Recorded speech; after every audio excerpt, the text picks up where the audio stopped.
na. Ay, Diyos ko ka. What? Ano yan? Magtatayo ka ba ng bagong bahay? Isa lang to. Wow. Isa lang to. Ano ba yan? Ano ba yan? Hindi ko alam pero ito lang order. Kapasok lang ng January. Meron ka na agad parcel. Oh, grabe naman. Ano yan? Maliit lang to. Dalawa lang. Ano maliit? Mas malaki pa kay Dior yan eh. Kailangan natin sa bahay. Oy, tamo, tinuturo ka ng anak mo. Oh, lagot oh. Lagot, baby, lagot. Ay, lagot. Palaki ng palaki. Wala to. Grabe ka na. Ay, grabe ka na. Ikaw magbayad lahat na na.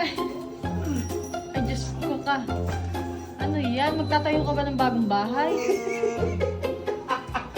Nagsabay-sabay lang to. Sabay-sabay talaga yung in-order mo. Kailangan natin dito sa bahay. Huwag mo sabihing lalabas ka pa. Wala.